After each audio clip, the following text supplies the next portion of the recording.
Mic check one, two. Mic check one, two.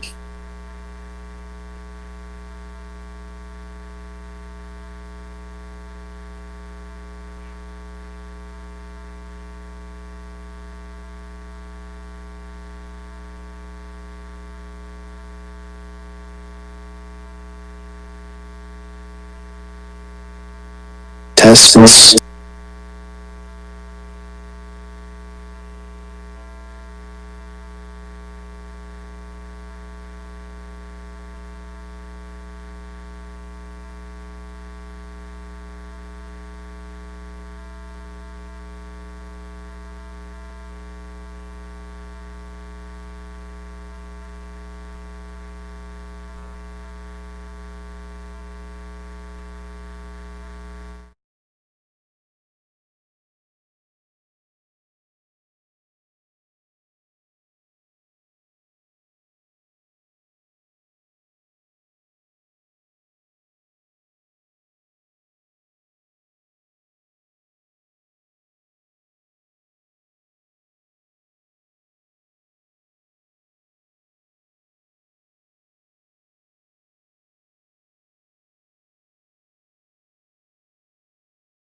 Testing.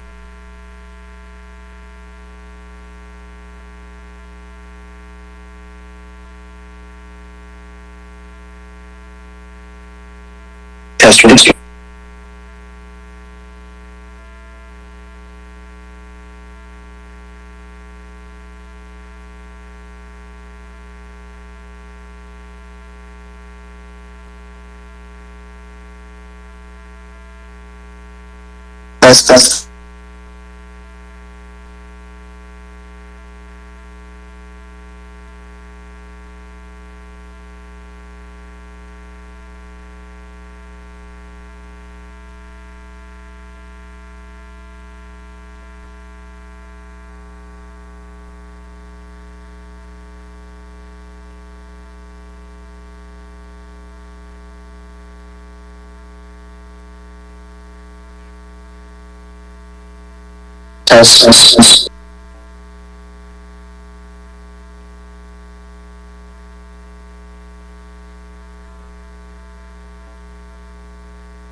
Test. Test. Test. Testing. Testing. Testing.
Mic check, 1, 2.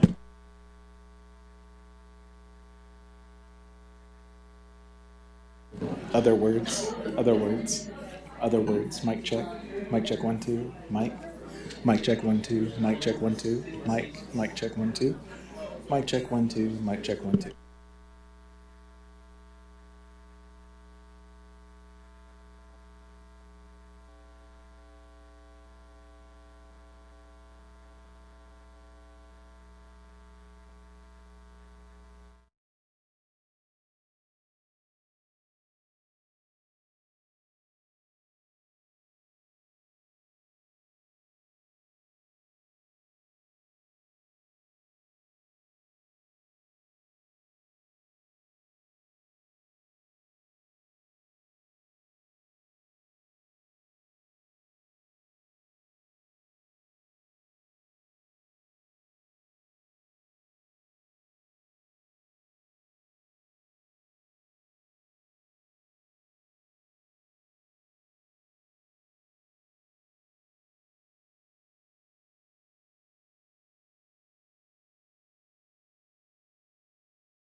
Good evening, everyone. I'd like to welcome you to the November 17th, 2025 regular meeting of the San Marcos CISD Board of Trustees.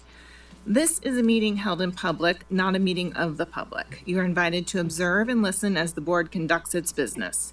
During the public forum portion of the meeting, you are welcome to address the board per our published guidelines. All items that will be discussed and voted on this evening have been posted as required by law. In compliance with the State Government Code on Open Meetings Act, the proceeding tonight is being recorded and will become part of the San Marcos CISD permanent legal record. To ensure the recording accurately reflects the proceedings, please refrain from talking while others are speaking. In accordance with state law and district policy, disruptive conduct must be avoided so as not to interfere with the meeting. The board shall not tolerate disruption of the meeting by members of the public. This statement serves as the first warning from the presiding officer to the public, and if an individual decides to disrupt the meeting, the assistance from law enforcement officials will be requested to have the individual removed from the meeting. Thank you for joining us this evening, and thank you for your support of San Marcos CISD. I am calling the meeting to order. We have a quorum. We have all board members present, 6 in person and 1 on Zoom. And I'd like to invite Dr. Young to the podium to introduce her Miller Middle School students who will lead us in the pledges.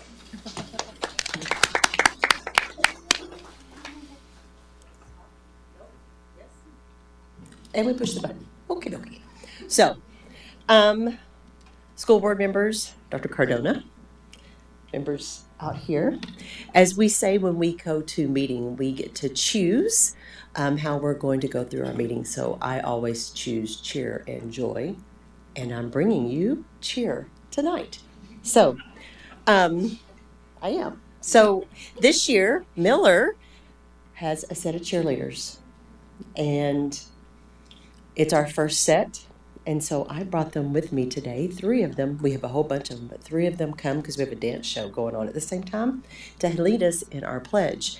And then they would like to end it with a little bit of cheer that we have at Miller. Ladies? They're going to introduce themselves if we could really quick. Okay. Hello, my name's Bailey. I'm the spirit leader. Hi, I'm Imani.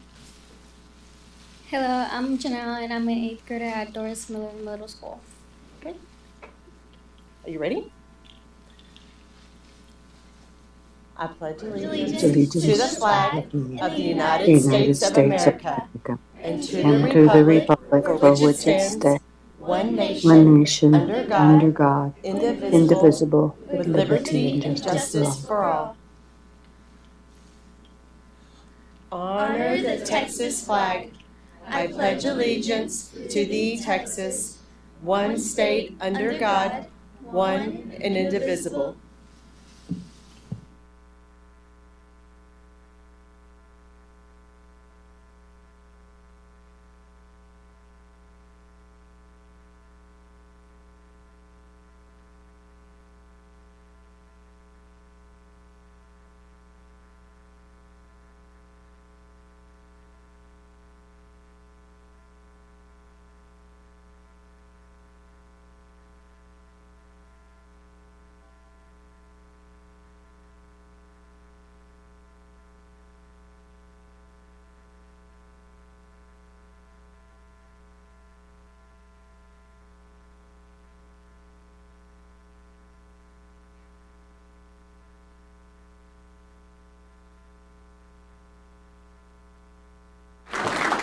Thank you for having us.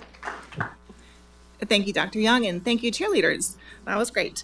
The next item on our agenda is a public meeting to discuss the district's rating on the state's financial accountability system. All right. Good evening, Board President Halsey, members of the board, and Dr. Cardona.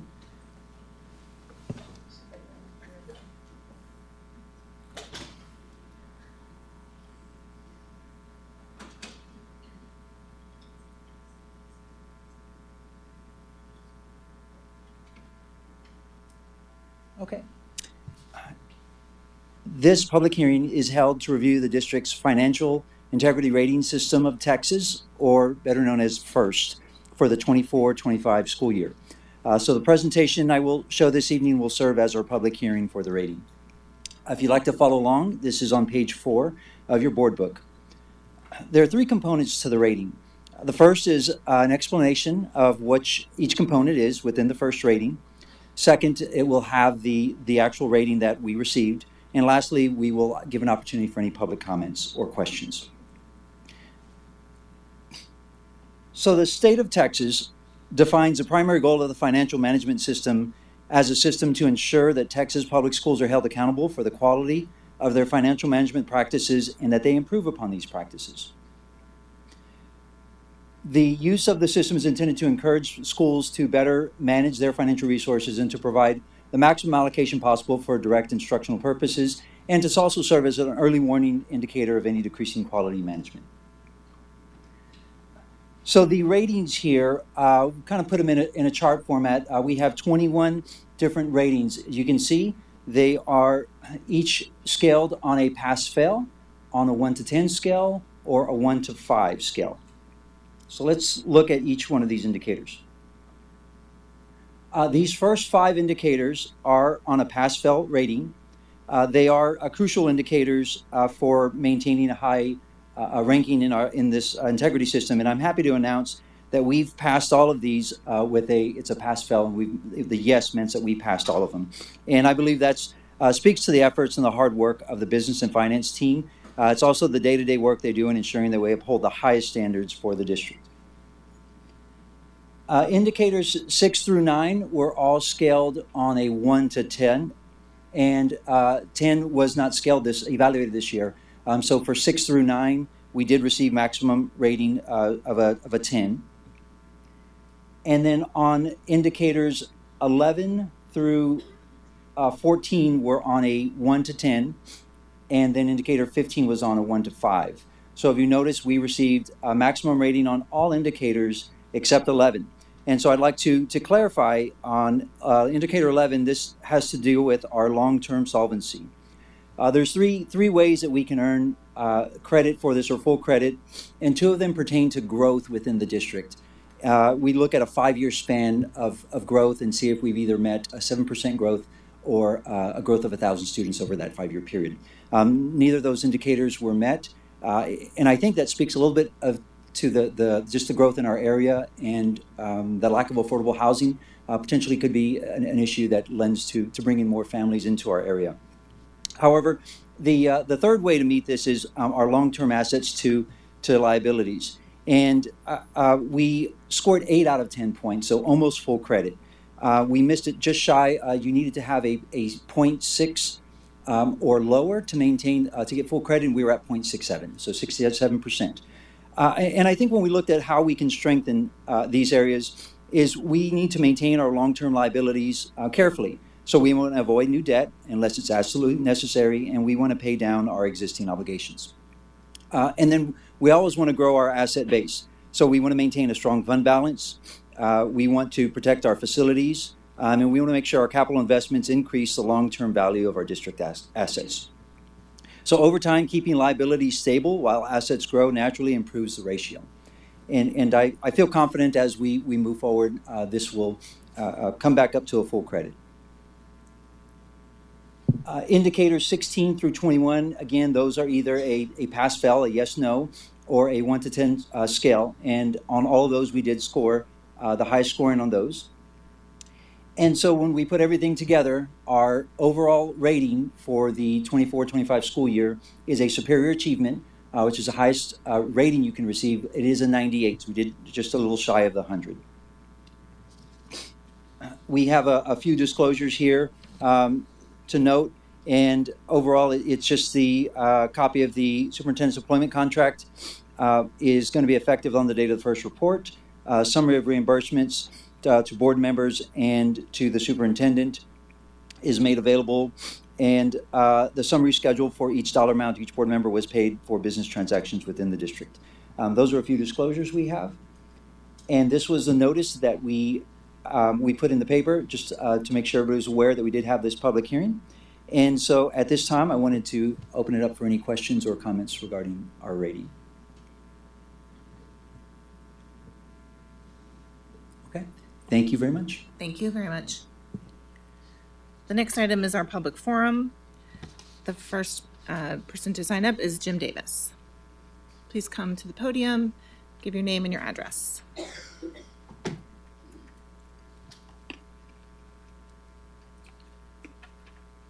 Jim Davis.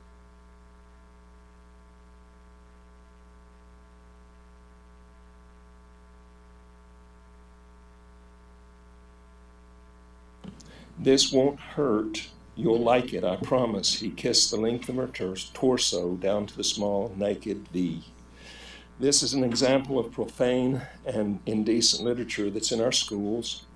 Whatever educational or psychological spin a professionally trained librarian should try to put on this book has been removed from the TDC, and it should be not in any school library. The First Amendment does not prevent school districts from removing indecent or inappropriate books.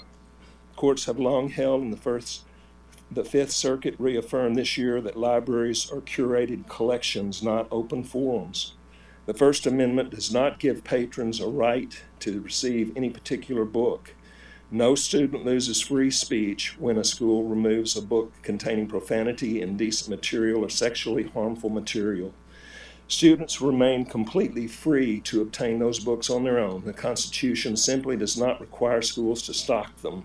That is exactly where SB 13 comes in. SB 13 provides clear, objective definitions based on state law and FCC standards for what counts as indecent, profane, or harmful. It doesn't target ideas or political viewpoints. It targets content, the same type of content courts have always recognized as inappropriate for minors. Upholding First Amendment freedoms and enforcing SB 13 are not in conflict.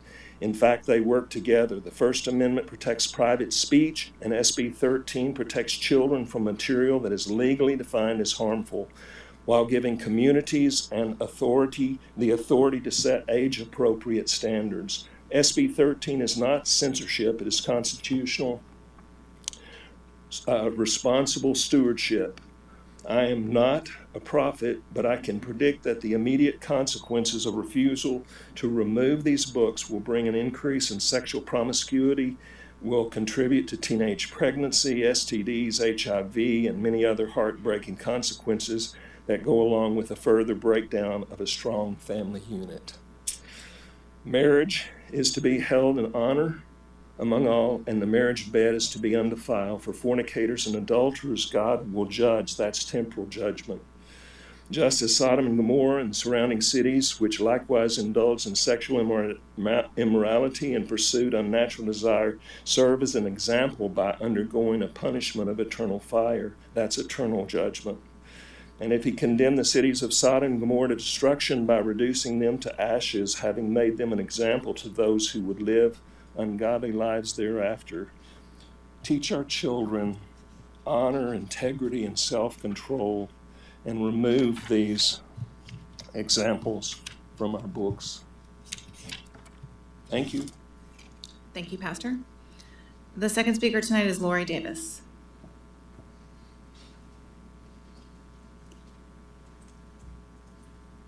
Hi, my name is Lori Davis, 422 Lazy Lane, and my talk is on regarding SB 13. We keep hearing about how we wish to ban books and take away rights. Anyone can buy these profane and indecent books online, but not without tax-paying dollars, and not to put them on display in schools to destroy our children. There's a difference between banning books and opposing evil. Who, upon actually reading these books, would not regard them as pure evil? Evil triumphs when good men do nothing. Injustices continue because those who cannot stop them do not act. There's a holy God to whom we will stand accountable. Scripture says, "Let those who love the Lord hate evil." Who will stand up for me against evildoers and those who do injustice? I'm here to say we will. It's why we're here. We will work to protect children. We will stand for good, morality, purity, and integrity. Our battle is not with you personally. We pray for each of you by name. We hate the evil that is being done to our children. And believe it or not, your battle is not with us. It is with God. Where is your fear of God? Fear God and not man. You have the power and authority to remove these books. Please do so. Thank you. Thank you. The next speaker is Debbie Leinbach. Hi, good evening. Superintendent, trustees, and parents in the room. I'm here to clear up 2 misconceptions. Could you please state your name and I'm your sorry. address? Debbie Linebaugh, New Braunfels, 311 Copper Crest. I'm here to clear up 2 misconceptions. SB 13 terms are not vague. They use longstanding FCC definitions. Profane content includes extreme vulgarities like the F word, which the FCC has ruled grossly offensive and illegal to broadcast when children may be listening. Indecent content includes descriptions of sexual organs or sexual activities. From the challenge book Wicked, the widow kissed the puppet husband, pulled off his leather trousers. He had 2 full sets of male goods. Her daughter took the front, the widow took the rear as they bucked and squealed. That is the definition of indecent content. Now, Wicked's profanity, brothel scenes, and graphic sexual content were removed in the musical and movie because they would violate FCC standards for minors. SB 13 simply applies these same clear objective standards to school libraries. That's not censorship. It's a long-established law protecting children. The second misconception that we keep hearing is the excuse that the profane or indecent books meet students where they are, and that a bleak story with a hopeful ending somehow justifies the graphic content. That's simply not true. The ending does not erase the explicit material the child must read to get there. The professional librarians are acting as if the old Texas obscenity exemption still exists. It does not. Under SB 13, there is no educational justification for exposing minors to profanity, indecency, or graphic sexual content, especially not with taxpayer dollars. Our duty is to protect children, not normalize harmful material. There is no acceptable amount of profane or indecent content in a book or in a school library. Thank you. Thank you very much. Dr. Cardona, the next item is the superintendent's report.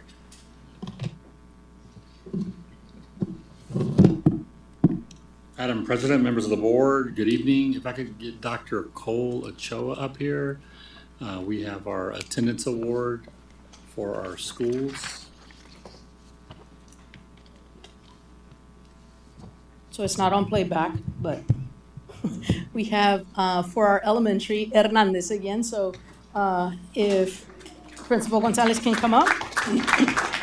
And Hernandez reached 96.45% ADA for the month of October. Congratulations, Jennifer. Let me grab a tape. Hold on.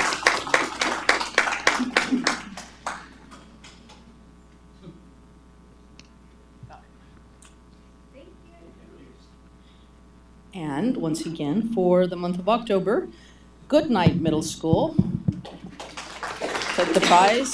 Congratulations, Principal Mitchell. And Goodnight received 94.89% or reached 94.89% ADA for the month of October.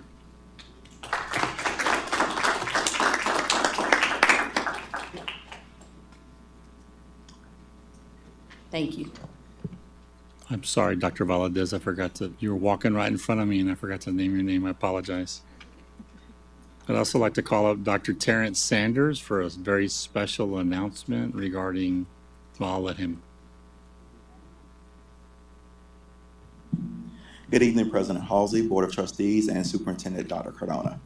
I am very pleased to stand here before you this evening and announce that after a very extensive search, we have landed a Director of Special Education, and she is here with me this evening.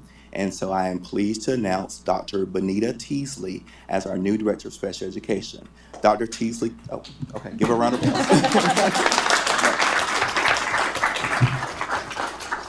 Dr. Teasley was most recently the Executive Director of Special Education at Round Rock ISD, so she has a few words that she would like to say to you all. Thank you. Good evening, trustees, Dr. Cardona, and our leadership team. I want to first thank you for giving me the opportunity to serve as your new Director of Special Education. Special education is my passion. If you know me, like that sounds like a record because I tell everyone that, but special education is my passion. I've been in education right now for almost 25 years, and 15 of those have been special education administration. I believe as educators, we have to remove barriers for our students so they can succeed.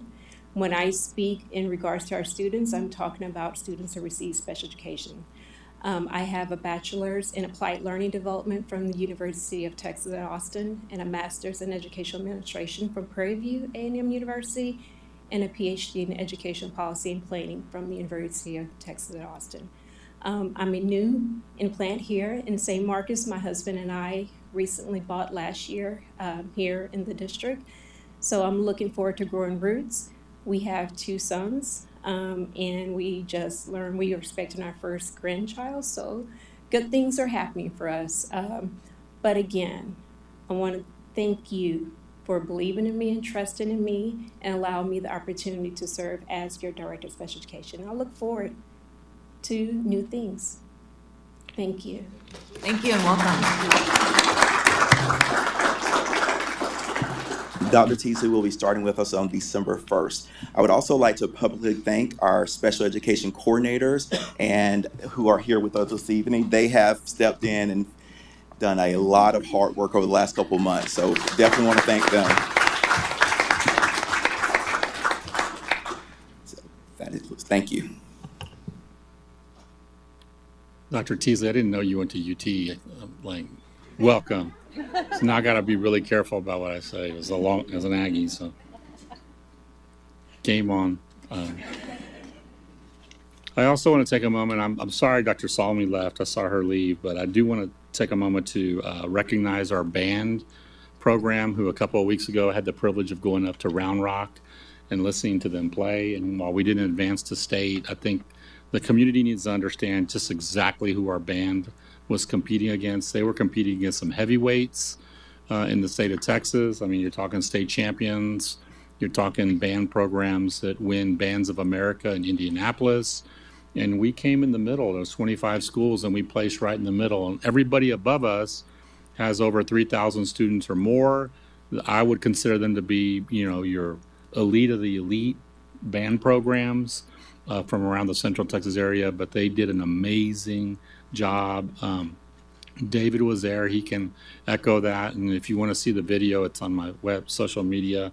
I put the video on there. The performance was fantastic. I also want to recognize our 2 amazing choir directors. They were at UIL solo. It was district and region choir. And we sent over 40 kids, and we had numerous advancing to the next level. I'm sorry that some people are not here to hear, that we are producing well-rounded children. We believe in whole child development, and we know what that does for the brain. And when you have a program that has roughly 150 kids and 40 plus are competing in something that really makes me nervous watching them, because it is something to watch. These kids perform. They should be recognized for their efforts. And then finally, our football team will be playing this Saturday at 1 o'clock at Buccaneer Stadium in Corpus Christi. So y'all come down and support our Rattlers in round 2 of the playoffs. And then finally, just to the staff and to the staff and to the community, we have been doing, the teachers have been doing just an amazing amount of work, but it doesn't go unnoticed, the stress, because people outside of our organization choose to act in a manner that doesn't reward the work that our staff do in the school district. And so if anybody wants to ask me a question and email me, I answer my emails. The reason why we are taking Friday is because our staff and our students earned it. There's a lot of stuff happening in the district. Stephanie Munoz, our chief of HR, looks at a lot of data metrics. We send that out. We all know illness is abounding in our community, various forms. And so as superintendent cabinet and in conversation with the principals, we made a determination to do it. But if you have any questions, just email me. I'll answer you. It follows me everywhere. And I want to thank our staff because I don't think we do enough. I wish we could do more. We are trying to do more, and we are getting better every day for them. But we are a great, great district. And when you look at our metrics and you look at districts that look like us, not that don't look like us, that look like us, we are outperforming all of them by a significant margin. And we will continue to strive to be a B or A rated district because that's what our teachers want. And they know that that benefits our students at the end of the day. And so we have an amazing group of students, teachers, and administrators, and I would put our people against anybody in the state of Texas. And with that, have a great holiday. Oh, wait, I forgot one more. Mr. Andrew Fernandez. We have one more special recognition. So he's going to be upset that I do this, but if I can have Mr. Greg Cubanak come out. So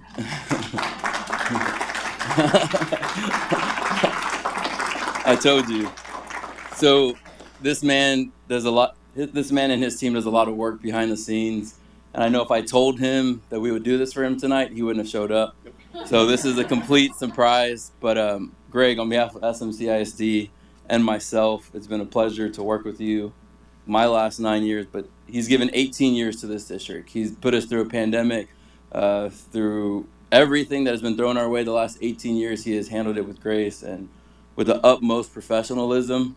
And I told him he's become one of my favorite people in the district. And I never thought I would say that, I'll be honest.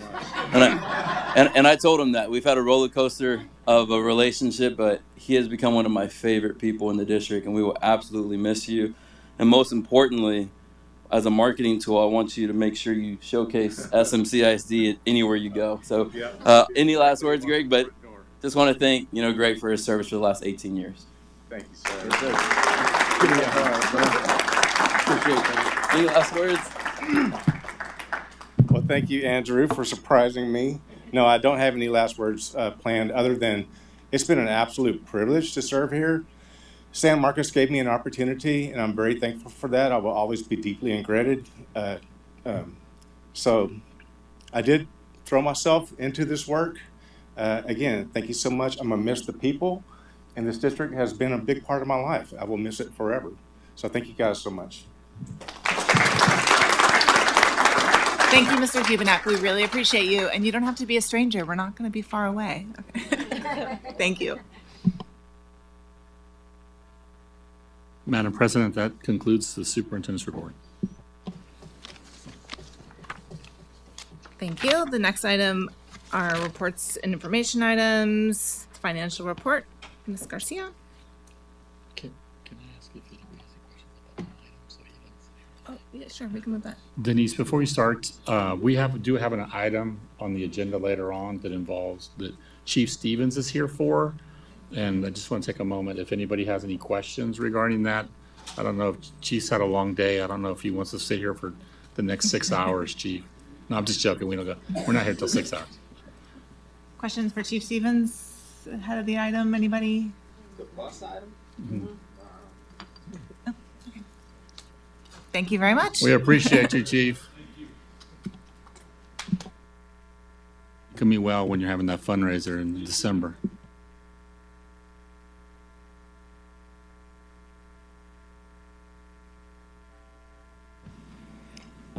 Good afternoon. Tonight we have our auditors, ABIP. They have concluded our annual financial report for the 24-25 school year. So I am going to announce Mr. Nick Gutierrez and Janet Pittman up to the podium to give that presentation. Thank you. Thanks, Denise. Good evening. Thank you for having us here this evening to go over your financial report for 2025. What do I do?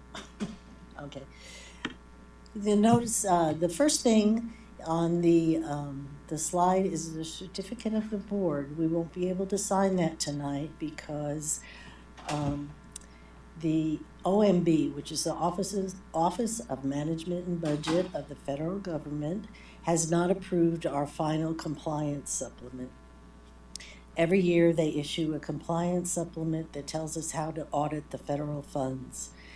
They issued a draft in May, and they usually approve it in the middle of the summer, but they haven't done that yet. So TEA has advised us to hold off on issuing a final report until we can make sure that we have followed all the compliance that the federal government has issued for us. So we can either come back when that gets all finalized and do a final presentation, or however you want to do it is what we'll do. Anyway, so we won't be signing anything today, and you'll notice that everything is in draft mode, even our audit opinions. We do not anticipate that anything is going to change. Anyway, so you have a large document in front of you. It's about 120 pages. These are the items that are the sections that are in the annual financial report, and I'm going to briefly go over each of those sections. So our independent auditor's report is on page 1. It's the first thing in the financial statement. We are required to follow 2 sets of standards, generally accepted auditing standards, and because you're a local government and you do receive federal funds, we also have to follow government auditing standards.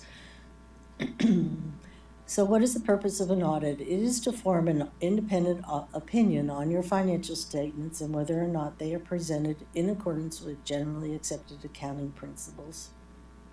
Our audit opinion is unmodified. It is the highest level of assurance that you can receive from the independent auditors, and it basically says we did not make any modifications to your financials, and they are presented in accordance with generally accepted accounting principles.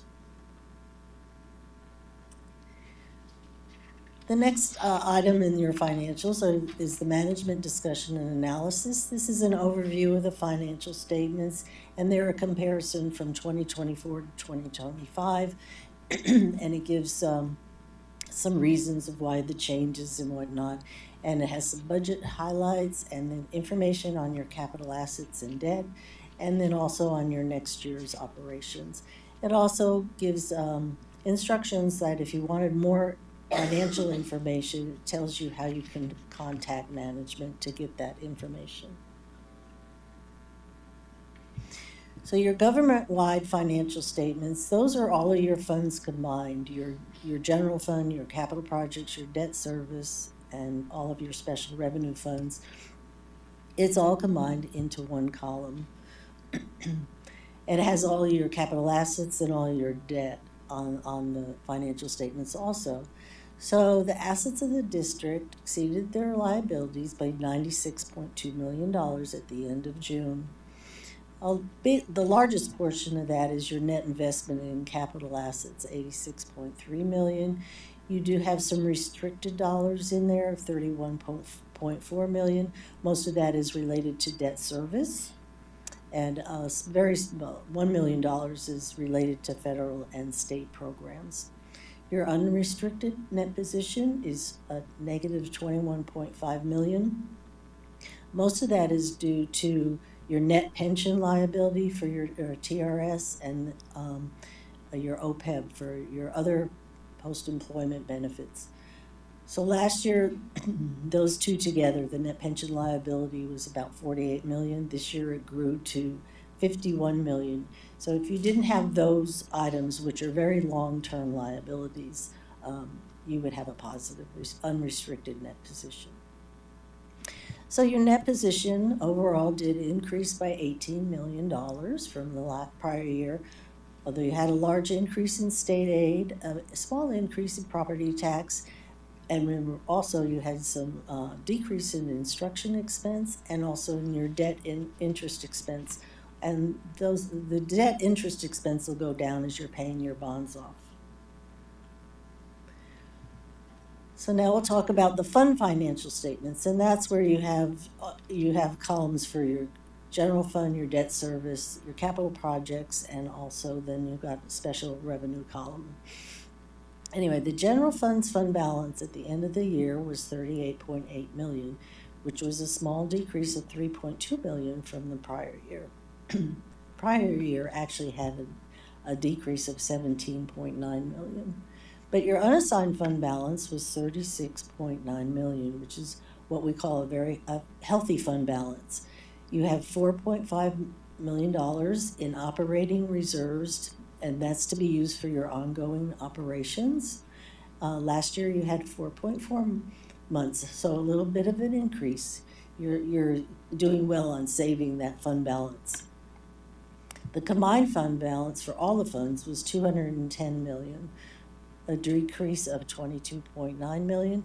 Most of that decrease is due to the spending of your bond dollars, which you're meant to spend. The district's fund balance at the end of the year was, and these are all the funds combined. So restricted fund balance, you have 172 million. That includes the debt service of 23 million, and then also about 140 million in your capital projects fund. You still have some bond dollars to spend. And then you've got two small amounts in your general fund that are assigned. Assigned means you can move them around if you want to, but you do have 500,000 set aside for construction and a small amount set aside for your scoreboard. You have two internal service funds. One is the concession, the other is the child care fund. They have a good, healthy fund balance at the end of the year. Your concessions did not have any activity during the year. I don't know if you're gonna, yeah. All of the information there is the child care fund. And then you also have some custodial funds, which you have one scholarship fund. The only activity in that fund this year was investment income, and then your student activity funds for your students. Capital assets and debt, you had a $23.9 million in capital assets increase, mainly due to your construction costs and also the purchase of buses. And your total debt, no new debt this year, but you do have $354 million in debt. On the budget, good news on the budget. You have you had actual revenues were $5.3 million more than what you had budgeted. Most of that was in, I believe, in state revenue. And your expenditures were $5.8 million less than your budget. You had actually budgeted for a fund balance decrease of 17.6 million. Your actual decrease was 3.9 million. So a good job there, controlling the costs. Way in the back of the report is our compliance section, which we're required to report on your federal funds. Also, we have an independent auditor's report on internal control over your financial reporting. If we had any issues with your segregation of duties or internal controls over your major processes, such as payroll, cash disbursements, revenue recognition, they would be listed in this report. But we are pleased to say that we do not have any internal controls that we need to be reporting to you. Because you receive over $750,000 in federal funds expensed during the year, we are required to perform a single audit. And again, this is the compliance supplement area. You did spend, you qualified for the single audit. You had almost $12 million as total expenditures in federal funds. And your major program was your child nutrition cluster. It was about 48% of all of your total federal funds that we audited. And again, we have an audit report and we did not have any findings or question costs in that area. So that's on the financial statements. Does anyone have any questions regarding the financials? Evening. A couple questions. Sure. And these are more for, you're probably not going to instantly know the answer, but you might be able to point me to what you reviewed that you gave a summary of. So, like, do you have a copy of your report? I do. All right, on page 11,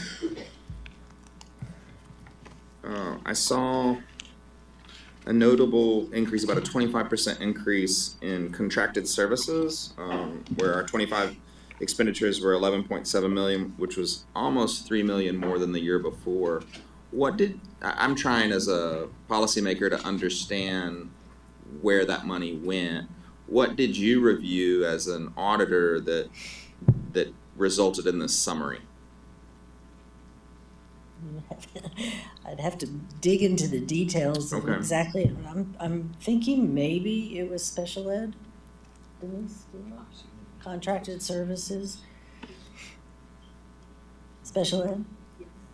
I thought. We had a lot of special ed contractors that because we weren't able to hire for positions in special ed, we did have a significant amount of money in contracted services. Okay, so some of the drop in payroll was most likely made up for the increase in contractual services? Yes. Okay. And hold on, one more. Were there any district accounts that you did not audit or review? No. Or do you review all accounts held by the district? We look at everything, some in great detail and some it's just an analytical review where it has to make sense why the changes are. I see. Well, you found it notable that there was zero activity in concessions. Is that because, do you understand why that is? Like, is that money going to a fund that you don't see? I would think that has to do something with athletics, and you're not tracking that anymore. Okay. Did we used to? Yes. And now we don't? Yes. Okay. You probably didn't close that fund out. Yeah. Thanks. Any other questions? Go ahead. Okay. So in addition to the bound document, we also issue a letter on the conduct of the audit. This is required communications between us, the auditors, and you, the governing board of the district. We are required to tell you if you adopted any new accounting policies this year. You did adopt GASB 101, which has to do with how you're accounting for your compensated absences, your vacation, and your sick leave. We are required to tell you if you had any accounting estimates in your financials.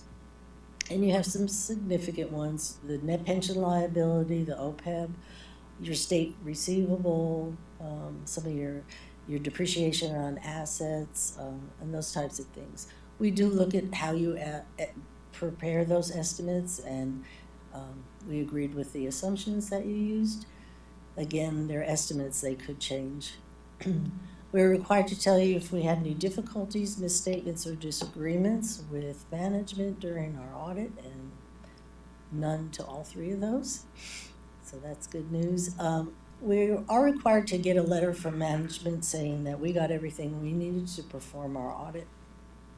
Because we haven't finished, we haven't gotten that letter, but we will get it at the end when we get to actually present the final report. We're required to tell you if your accounting department went out for like a second opinion on an accounting matter, and as far as we know, that did not happen. As part of our audit, we do compliance work on your Public Funds Investment Act and your investment policy, and we are pleased to report that the district is in compliance with that state act. Other than that, there's our contact information, and I want to make sure I thank Denise and her staff for getting us everything we need. We ask for a lot of information. They pull a lot of information aside from their regular duties that they perform. I wanted to introduce Nick. He was the manager on the job. He was actually here the whole time. He's also a graduate of San Marcos. So.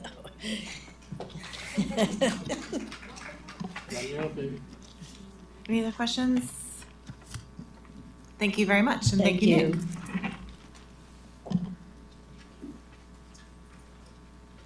Okay, the next item is the approval of the consent agenda items. Is there a motion? Madam President, can I pull item D from consent. Uh-huh. Thanks. Anybody else would like to pull anything? Not, is there a motion to approve items A, B, C, E, and F? So moved. Motion made by Mr. McLaughlin and seconded by Ms. Kane. All in favor to approve the consent agenda items A, B, C, E, and F, please raise your hand. Opposed? That motion carries 7-0. Also, just a note, we are now required to list every board member's individual vote when we record our minutes, so it might be a little slower in the tallying process here, so give us a little grace there. All right, so agenda item 8D, the consider approval of localized board policy update 126. Is there a motion to approve? Ms. Kane makes the motion. I'll second. Seconded by Ms. Villapondo. Any questions or discussion on this? As a matter of record, I continue to not like the way we do this, but I did not, as much as I tried, have time to make it through all 1,500 pages, so I'm going to abstain. Thanks. And so to clarify, you're abstaining in part because the process by which TASB pushes policies down to us that we don't really have a say in, we just have to adopt it under the guise of approving, is that? Yes, we've had that discussion before, so I think we do have a say. We could just not do it, but I understand that's not how 6,000 school boards across Texas do it, so I'm kind of shaking my hand at the sun and abstaining. Understood. Any other questions, comments, Ms. Kane? Thank you for removing this, Mr. McLaughlin. I was just going to ask that we get a quick summary, like a 30-second. Why do we have 1,500 pages of things that we're approving, just for the public to know that that happened? So following the legislative session, we have many policies that are required under the different Senate bills and House bills that changed our local policy. And so while legal, you are not approving, it automatically goes into effect. Our local policies dictate the way that we operate, and those do need your local governance and approval. TASB's recommendation, while a lot of policies, it's their guidance on what you all should do as a local board. Any other questions, comments? All in favor of approving item D, please raise your hand. All opposed? That vote is 6-1. The next is items for agenda. The first one is to consider a resolution to vote for candidates for the Board of Directors of the Caldwell County Appraisal District 2026-2027. I'm going to take that along with consider a resolution to vote for candidates for the Board of Directors for the Guadalupe Appraisal District 2026-2029 term. It's my understanding that we do not have any nominations for either of those positions. Would anybody like to nominate anybody for either of those positions? Seeing none, we'll move to item 3, which is consider a resolution to vote for candidates for the Board of Directors for the Hayes Central Appraisal District for the 2026-2029 term. So in this seat, we have currently appointed Joe Castillo. He is in the midst of serving his term. His term does not end until December 31st, 2027. There are 2 other opportunities for 2 other seats on that board that are open. And the candidates who are running for them are Jeffrey Ailstock of Dripping Spring ISD. Mark Jones from Hayes CISD is currently serving a term that runs to the end of 2027. And Nora Puente, Hayes CISD. There's a new candidate running whose name is Andrea Justice. And so we can vote for 1, 2, or 0 of these people. We have 250 votes to use. Mr. Arredondo? Thank you, President Halsey. I would just like clarification from staff on this process. At least individually, I am comfortable casting ballots for former Hayes County Commissioner Mark Jones, who I know is one of the listed candidates that we can cast our votes for. So I just wanted additional clarification that I could make an individual motion to just cast votes for one candidate versus naming several this evening, correct? Okay, well then, in that case, I'd like to make a motion that we cast our ballots for Mr. Mark Jones. Second. And I have a question on that. So if his term is up in 2027, why are we casting votes for him and not for Mr. Castillo?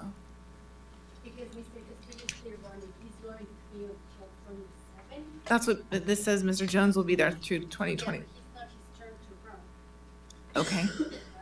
Right? I think they So stagger. in the cycle right now. Okay. Where they're going to be doing elections, they're going to be appointed, and then the government. Got it. Okay, motion made to cast all 250 votes for Mark Jones and seconded. Any questions? All in favor of that motion, please raise your hand.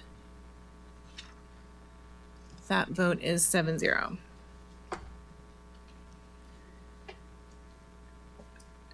The next item is the consideration and possible action regarding procedures policy, EFB local updates, and SLAC bylaws, procedures, and collection development policy.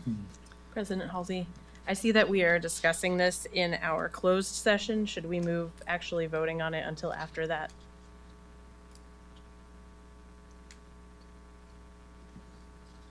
I think we're just giving you an update on what we're going to be doing with the Slack. Okay. Once you vote, we'll kind of run you through that.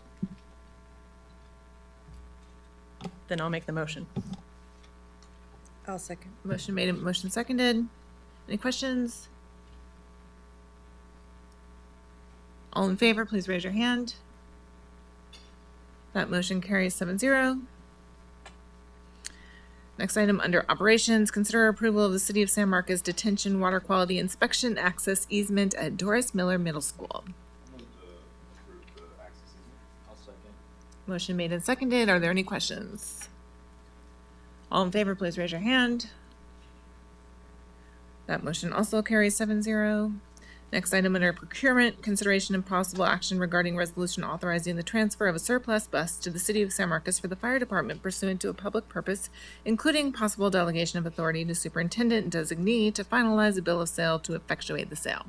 Any question or motion? Is there a motion to approve? Motion made by Ms. Kane, I'll second. seconded by Mr. Arredondo. Any questions? Seeing none, all in favor, please raise your hand. Opposed? That motion is 7-0. The next item is consideration and possible action regarding the approval of selected vendors for purchase of furniture at Mendez Elementary School replacement campus. Is there a motion to approve?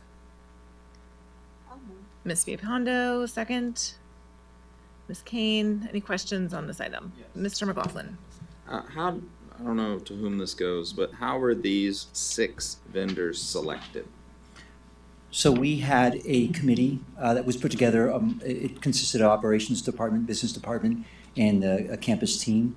We looked at different qualities, such as experience with other districts in our area, other public school districts, experience working with our district previously, delivery and installation process, and just overall what makes our company kind of different from others. And we met with all 6 of these companies. We are actually considering just 2 of them to move forward with because this would entail not only classroom spaces, but also common areas, cafeteria spaces, library, and administrative offices. So we would like to move forward with both JR Inc. and Office Depot Business Solutions. And JR Inc., can you tell me more? Are they a Texas company, or tell me a little bit more? Yes, I'll and then if Mr. Sandoval needs to chime in. JR Inc. Has been involved in just about every campus project over the last several years within our district. They've done a lot of it our administrative areas, and they've consistently been great in the work that they've done, the products that they've had, the timeliness. And so we felt very confident with continuing to work with that company. And Mr. Sandoval, I don't know if there's, okay. So that was one of the reasons why we decided to want to move forward with JR Inc. Thanks for the explanation. I don't have any further questions. Any other questions? All in favor, please raise your hand.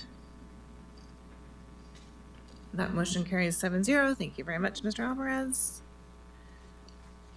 The next item is finance. Consider the approval of the 2025-2026 budget amendments. Ms. Garcia. So we have three amendments tonight to bring forward. The first amendment is the salary increase allocations for some service credit adjustments. The second is high schools wanting to move some money from function to function. Those are already budgeted monies. This is for technology devices in the classroom. And then also some money from function 13 to 36 to support the drama department. The final amendment, I believe we can go ahead and remove. We got word today that community action is back up and running, so we will not have to fund these positions. I'll move to approve budget amendment 2607 and 2608.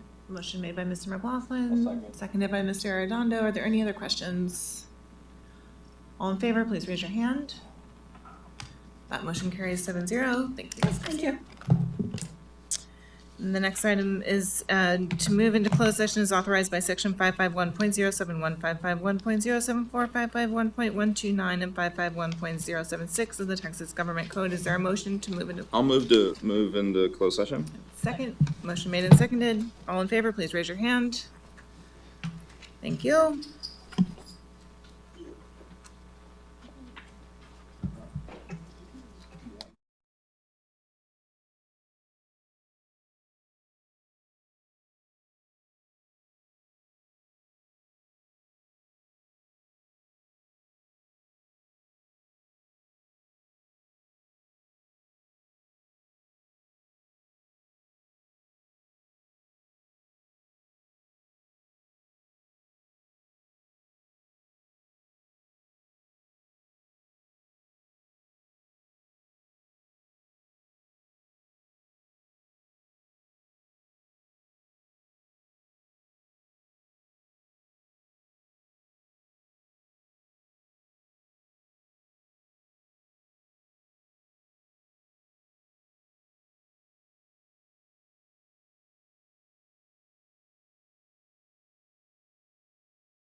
Reese is gonna.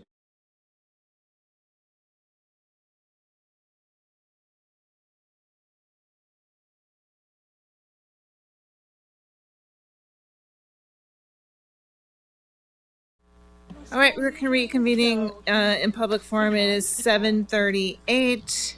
The board is reconvening from closed section. There is no action to take.